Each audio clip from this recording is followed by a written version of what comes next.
शास्त्री जिस स्कूल में पढ़ते हैं उस स्कूल के प्रिंसिपल मिल गई।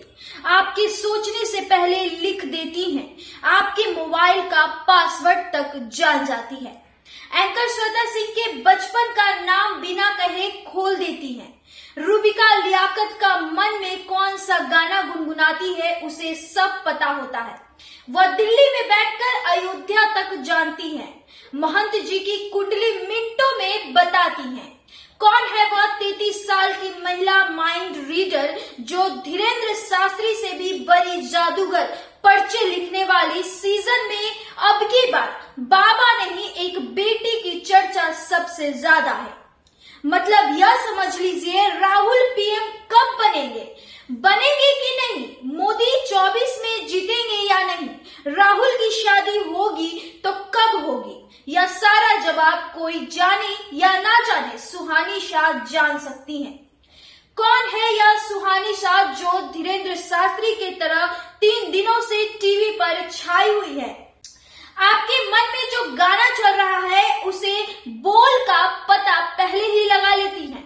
आप किसके बारे में सोच रहे हैं, सुहानी सबसे पहले पता लगा लेती हैं कि आप किसके बारे में सोच रहे हैं। मन की बात, सवाल जवाब, हर चीज 33 साल की सुहानी सिर्फ 10 सेकंड में लिख देती हैं। सुहानी क्या कर सकती है इसका परफेक्ट एग्जाम्पल है आज तक की एंकर श्वेता सिंह। सुहानी शाह मुंबई में अपने घर पर बैठे हुई थी। श्वेता ने नोएडा के अपने स्टूडियो में बैठी हुई थी। तभी सुहानी ने कहा, श्वेता अपने बचपन के दोस्त का नाम सोचिए। श्वेता सिंह के बताने से पहले एक स्लेट पर उनके दोस्त का नाम लिख दिया। श्वेता ने नाम बताया और उनका नाम निकला दिव्या।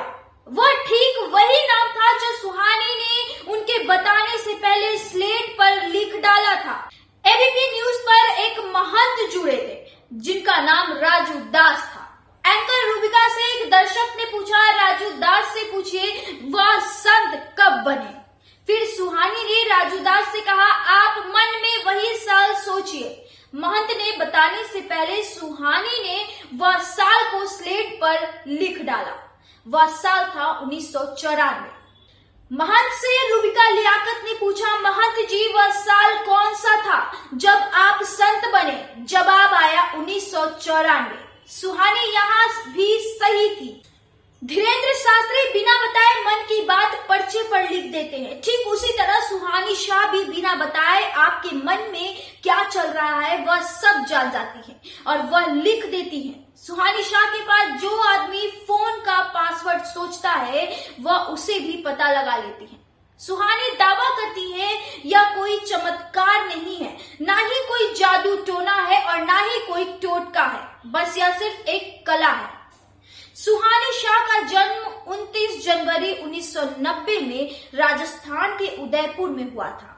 सुहानी को बचपन में इस कला के लिए बहुत ताने सुनने पड़े। पहले स्टैंडर्ड के बाद सुहानी ने स्कूल जाना ही छोड़ दिया। घर वालों को आस पड़ोस के लोग आकर कहते थे, अपनी बेटी को कंट्रोल में रखो, काला जादू टोना करने लगी है। लेकिन सुहानी शाह को उनके घर वालों से हमेशा का सपोर्ट मिला और आखिरकार वह जो करना चाहती थी उसी फील्ड में आगे बढ़ने लगी। सिर्फ आस पड़ोस के मिलने वाले लोगों के ताने से एक दिन सुहानी का परिवार उदयपुर से जाकर गुजरात शिफ्ट हो गया। पिताजी फिटनेस ट्रेनर है और उनकी माताजी एक नॉर्मल हाउसवाइफ है।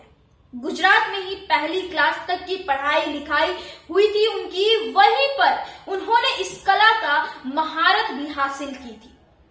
35 साल की उम्र तक सुहानी ने 5000 से भी ज्यादा देश भर में स्टेज शो किए।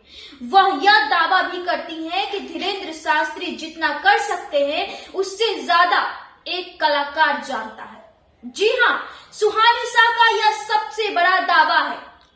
सुहानी जब 7 साल की थी तभी उसने जादू दिखाने वाला स्टेज शो शुरू कर दिया। बड़ी होकर सुहानी ने गोवा में सुहानी माइंड केयर के नाम से एक क्लिनिक खोल दिया। करीब 9 साल तक क्लिनिक हेपोथेरेपिस्ट बनकर सुहानी ने अपना क्लिनिक चलाया। ताजुब इस बात पर है कि सुहानी अगर बाबा की तरह भगवा चोली पहन लेती, टीका लगा लेती, टोपी पहन लेती तो वह भी आज एक बड़ी बाबा होती। सुहानी अगर खुद को धीरेन्द्र शास्त्री की तरह एक जादूगर बना लेती तो शायद धीरेन्द्र शास्त्री की तरह बैठकर लोगों का इलाज करती। यानी कि सुहानी के हिसाब से धीरेन्द्र शास्त्री जो करते हैं वह कोई चमत्कार नहीं है, बल्कि एक हाथ की सफाई है। शास्त्री पर समाज के बहुत बड़े वर्ग की आस्था है।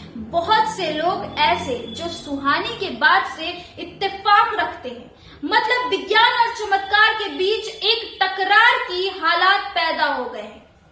इन दोनों में से आप किसके साथ हैं हमें कमेंट सेक्शन में जरूर बताएं। और फिलहाल ये रिपोर्ट यही तक थी। अब दीजिए मुझे इजाजत, तब तक के लिए बने रहे हमारे चैनल रबजी लाइव न्यूज के साथ। धन्यवाद।